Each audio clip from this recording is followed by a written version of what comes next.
If you've seen the last few Star Wars movies, we can bet that you have a lot to say about The Last Jedi. If you somehow still haven't, it develops the lore of Star Wars in unexpected and wholly refreshing ways. And 5 whole years later, Rian Johnson is even more proud of Star Wars The Last Jedi. Here's all you need to know about it. First up, let's talk about this issue of Empire Weekly. Following directly after Star Wars The Force Awakens, fans of the franchise had decidedly high expectations. But well, to be honest, when do they not? And live up to the expectations it did. The movie received widespread critical acclaim, with overall mixed reviews from fans. For the cult-like fandom that is Star Wars, people sure do seem to disagree on a lot. The sequel of The Force Awakens and the middle chapter of the entire Star Wars sequel trilogy turned out to be a very divisive episode overall, but more on that later. And recently, the writer and director of the movie, Rian Johnson, sat down with Empire magazine for an interview to talk all things Star Wars, Knives Out, and more. The issue, besides the 5th anniversary of Star Wars The Last Jedi in particular, focused on the newest installment of the Knives Out movie that he's working on with Daniel Craig, and showcasing the cover of the movie for what it was. And of course, since his interview focused on almost everything in his career, especially the high points, it stands to reason that the man would have to talk about The Last Jedi. Now, let's move on to what's important. You see, sometimes when artists are asked to look back and reflect upon their work, they can be overly critical of themselves. But if you thought that was in any way going to be Rian Johnson, you were wrong. When asked about his thoughts, Johnson revealed that looking back on the movie, he is even more proud of it 5 years on, and that would be justified pride. The movie stands on its own as a hot topic that fans talk about extremely enthusiastically to this day. And what else does a legacy need to be if not enough to inspire discourse long after it's over? 5 years to be specific.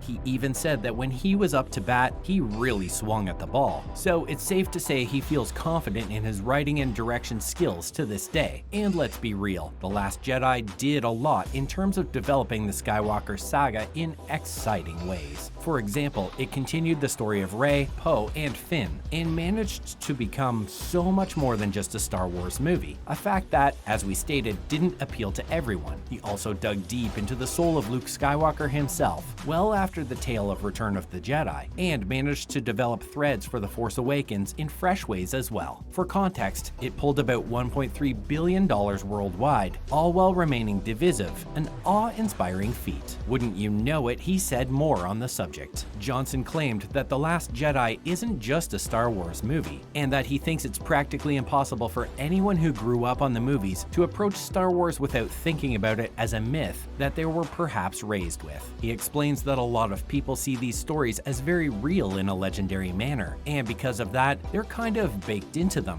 into the fans, and also why they affect fans so much to this day. And then he explained why his approach to the movie honored that feeling of belonging and nostalgia. He didn't want to make the movie seem too new, lest it takes away from the pre-existing lore. Seems like he just wanted to add to the mythological lore. Johnson explained that his ultimate intention was not to strip away the story, but in fact, it was to get to the basic, fundamental power of the pre-established myth. And at the end of the day, just hope that the film is an affirmation of the power of the myth of Star Wars in our lives. That's an extremely sweet sentiment that manages to get to the heart of the many stories told to us via the franchise. At the end of the day, fans want to see their favorite characters in space and have compelling adventures. The importance of the myth, as explained by Rian Johnson himself. In many ways, the movies and shows we grew up on have an imperceptible yet very staunch hold on us. There are very few people whose personalities aren't at all altered by the media they consume. In media, it's that we learn to root for characters and learn the beauty of storytelling. We start believing these characters exist, somewhere just out of reach. And Star Wars in general exemplifies all of that, since people who have seen Star Wars just don't grow out of the fandom, as you might notice. In the extension of the myth, the portrayal of Luke Skywalker turned out to be very controversial, you see. Johnson's depiction of the great hero showcased him to be a closed-off hermit who's turned away from the Force after he sensed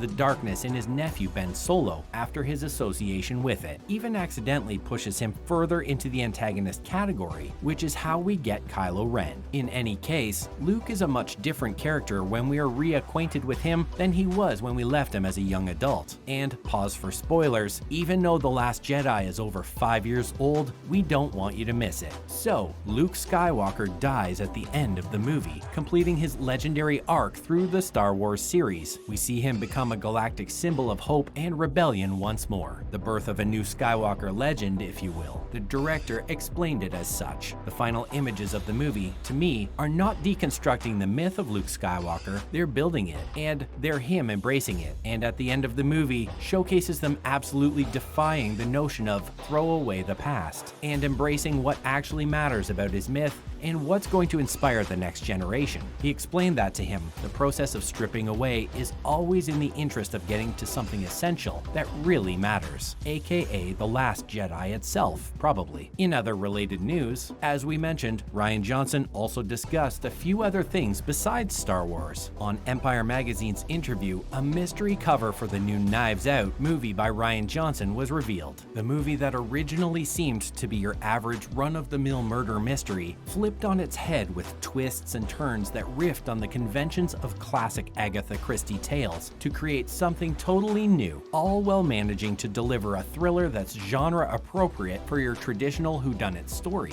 Knives Out and its hype. Not just that, at the center of the entire tale was Johnson's period-appropriate social commentary that made the movie even more of a delight to watch. Ever since the movie's release about 3 years ago, fans have been waiting to see if it will ever be revived again, or if it'll remain a one-time classic. Now we know that the movie's getting its own sequel. Both Craig and Johnson are back together, working on another mystery thriller. Although, the thing about a good surprise, like Knives Out, is that no one expects it. Now that we have Knives Out for comparison, how can Johnson and Craig hope to surprise us with the second movie? Finally, on to the premise. The movie, intriguingly titled Glass Onion, a Knives Out mystery, and it features a whole new cast, and even a different location with a whole new mystery to get to the bottom of. The movie might be set in the midst of a lavish murder mystery game, and will feature another curious case for Benoit Blanc. The issue of Empire has all the details about the new movie. For example, the cover features the new poster, but that's not all. Inside the magazine, there are interviews from not just 2 members of the movie's cast and crew, it's basically everyone, from the likes of Edward Norton, Catherine Hahn, Kate Hudson, Leslie Odom Jr., and Janelle Monáe. The magazine issue will get details on the new movie and its premise. More than that, the new issue will also have never-before-seen images from the movie set, but will also dive even deeper into the legacy of Star Wars Episode VIII, The Last Jedi. It will basically feature a lot of Johnson's portfolio, including but not limited to Brick, Looper, Breaking Bad, etc. And that's all for this video. What did you think of The Last Jedi, and does it hold up? Let us know in the comments down below. If you enjoyed watching the video, be sure to leave a like and share the video. Subscribe to the channel and turn on notifications by pressing the bell icon to get notified every time we post a video. And we'll see you again next time. Thank you for watching.